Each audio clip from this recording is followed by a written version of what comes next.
안녕하십니까? 한 주간 있었던 다양한 국제금융 소식과 주가에 미친 영향, 그리고 이번 주를 전망해보는 NSB통신, 알기 쉬운 주간 국제금융의 도남선입니다. 안정은입니다. 미국과 중국, 유로존의 경기지표 호조에도 불구하고 오는 9월 미 연준의 자산 매입 축소 실시 가능성이 확대되면서 지난주 세계 주가와 주요국 국채 가격은 동반 하락했습니다. 지난주 미국 증시는 7월 주택시장 지표가 호조를 보인 반면 미시간 대학 소비자 심리지수가 예상과 달리 하락세를 나타낸 가운데 양적 완화 축소 관련 불확실성이 반영돼 하락했습니다. 반면에 유럽 증시는 상승했죠. 네, 그렇습니다. 유럽 증시는 6월 수출 증가에 따른 무역 수지 흑자 확대 등에 힘입어 상승 마감했습니다. 또 외환 시장에서 미 달러화는 양적 완화 축소 영향으로 유로화 및 엔화 대비 소폭 강세를 보였습니다. 한편 미 국채 금리는 양적 완화 축소 우려 확산으로 상승하면서 지난 2011년 7월 이후 최고치를 기록했고 독일 국채 금리는 하락했습니다. 네, 그렇다면 지난주 이러한 이슈들이 이번 주 국내 경제에는 어떠한 영향을 미쳤는지 이어서 BS투자증권 이도환 상무로부터 지난주와 이번 주 국제금융 환경 변화에 대해 들어보겠습니다.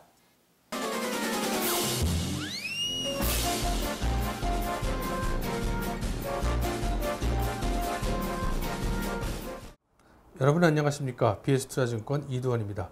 지난주 우리 주식시장은 정중동의 모습을 보였습니다. 코스피는 약 2% 정도 올랐고 코스닥은 1% 남짓 하락하면서 지난주를 마감을 했습니다. 다른 나라 시장을 보더라도 그렇게 큰 움직임은 없었습니다. 좀 특이한 사항이 있다면 다우지수가 금년도 들어서 주간 하락률로는 가장 컸었던 약 2.23%의 하락을 보였던 것이 하나의 특징이었습니다.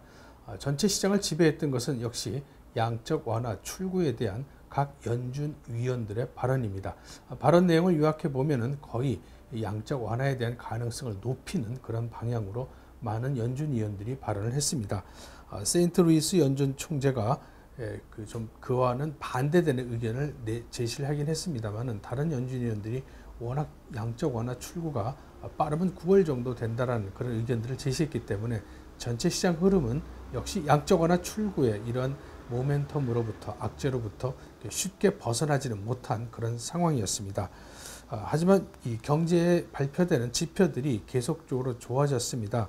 고용 개선, 물가 상승 등으로 9월 달에 QE 가능성이 오히려 상승할 그런 정도의 모습을 보였었는데 주간 실업수당 신청 건수 같은 경우 2007년 10월 이후 가장 적은 이런 숫자를 보였고요. 또 7월 달에 물가 상승률도 2%를 기록함으로 인해서 연준의 목표인 2.5%에 근접해 나가는 그런 모습을 보였습니다.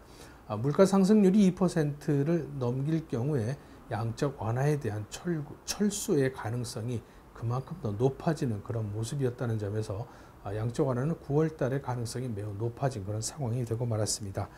하지만 제조업체에 관련된 뉴욕과 필라델피아의 제조 관련 지수들은 모두 좋지는 않았습니다. 예상치보단 모두 나쁘게 발표가 됐었는데 이것은 지난달이죠.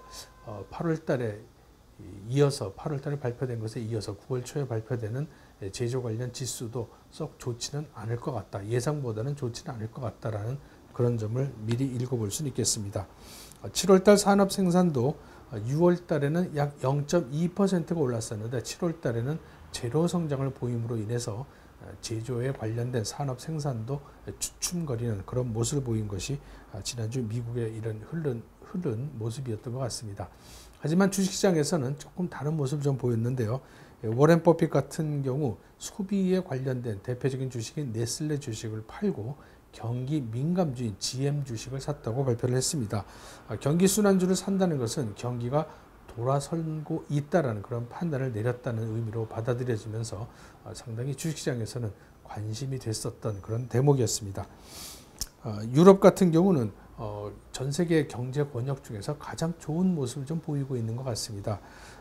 2분기 GDP가 7분기 만에 플러스 성장으로 바뀌어서 약 0.3% 정도 상승을 했는데 이것 때문에 유럽의 경기가 바닥을 딛고 올라선다라는 그런 것이 상당히 저변의 확대를 하고 있고 또 이것 때문에 일본의 자금이 좀 주춤거리고 일본으로부터 자금이 빠져서 미국으로 옮아가는 또는 유럽 쪽으로 옮아가는 그런 모습을 지난주 흐름에서 볼 수가 있었습니다. EU 27개국도 2분기 GDP가 0.3% 올라왔기 때문에 지난 1분기에 0.1% 감소에 비한다면 상당히 좋은 모습을 보이는 것이 현재 유럽의 상황이 아닌가 싶습니다. 나라별로 보면은 독일이 약 0.7% 상승, 프랑스가 0.5% 상승을 보였고 문제가 됐었던 포르투갈도 1.1%가 올랐습니다. 스페인은 0.1%가 올랐고 이탈리아는 약 0.2% 상승을 보이고 있습니다. 6월 달에 산업 생산도 5월 달에 마이너스 0.3%였는데 6월 달 발표된 수치는 0.7% 플러스로 발표가 됐기 때문에 현재 여러 경제 권역 중에서는 유럽 쪽이 가장 좀 핫한 아주 뜨거운 그런 경제 상황을 보여주고 있는 것 같습니다. 아시아 쪽에서는 어떤 큰 움직임은 보이지는 않고 있습니다. 일본 같은 경우 내년 4월부터 시작이 되는 소비세 인상 이전에 법인세율을 실효 법인세율을 좀 낮추는 이런 것을 아베 총리가 유럽 내각에 지시를 했습니다. 여기에 따라서 조세 저항이 약간씩 좀 일고 있는데 국민을 대상으로 한 소비세는 올리면서 기업을 대상으로 한 법인세를 낮추는 것이 과연 좋겠는가라는 그런 쪽에서 조세 저항이 거세게 일고 있는 것이 현재 일본의 모습인 것 같습니다. 중국은 부동산을 좀 완화하는 정책을 좀 펼쳐지는 듯한 뉘앙스를 풍깁니다. 완전히 확정된 건 아니지만은 은행의 대출금을 약간 좀 느슨하게 함으로 인해서 부동산에 대한 완화의 정책을 좀 펼치고 있는데 미국에 있는 중국계 이코노미스트인 앤디 시에 같은 경우 예전에 모건 스탠리 이코노미스트였는데 중국의 부동산 완화 정책은 중국의 또 다른 버블을 만들 수 있다는 측면에서 좀 반대를 하고 있다.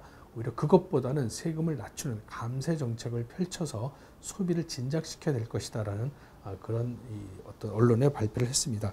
NDC에는 중국 경제 전문가로서 최근 들어서 이 어떤 버블 예측을 상당히 좀 잘 하고 있는 그런 경제학자로서 알려져 있습니다.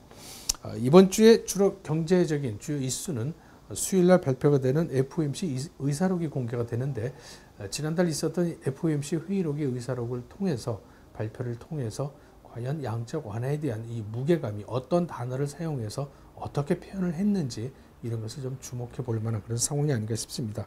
목요일 날에는 중국의 HSBC의 제조 관련 지수를 발표를 하게 되는데 이것도 현재 중국 경제의 흐름에 대해서 우리가 어떻게 좀 가늠을 해야 되지 않나 싶습니다. 최근 우리나라 주식시장에서 보면은 소재나 이런 산업들 주식이 좀 많이 움직이고 있습니다. 산업재나 에너지 관련 주식이 움직이고 있는데 이것은 유럽의 경제가 좀 살고 있다는 점, 이것 때문에 조선주들이 좀 많이 움직이고 있고 또 철강주도 같이 움직이고 있습니다. 또 중국도 2000 상하이 지수 기준으로 2000을 넘기면서 잘 떨어지진 않고 있는 모습을 보이고 있기 때문에 중국도 경기가 좀 좋아지지 않겠는가라는 그런 측면을 보이고 있습니다. 중국 경제가 좋아지면 우리나라 업종에서는 화학주가 먼저 움직이게 되는데 이것 때문에 화학, 철강, 기계, 조선주 등이 좀 강한 상승을 보인 것이 최근 우리 시장의 흐름인 것 같습니다. 이런 흐름은 하반기에도 상당 기간 지속될 수 있다는 측면에서 이번 주에도 역시 이런 업종을 중심으로 관심을 가져가야 되지 않겠나라는 생각입니다. 저는 지금까지 BS투자증권 이두원이었습니다. 오는 21일 미국에서는 7월 FOMC 의사록이 공개됩니다. 최근 연준의 양적 완화 축소 조기 실시 논란이 확산되고 있어 7월 의사록을 통해서 채권 매입 규모 및 시기와 관련된 힌트를 찾을 수 있을 것으로 보입니다. 네, 그리고 22일에는 중국과 유로존의 8월 제조업 지수가 발표됩니다. 중국의 8월 HSBC 제조업 PMI는 48.2로 예상돼 7월에 비해 상승할 전망이고 유로존의 8월 제조업 PMI는 50.6으로 예상돼 이번 주에는 유로존의 완만한 경기 회복세가 이어질 가능성이 있습니다. 지금까지 8월 셋째 주 주간 국제금융 소식이었습니다.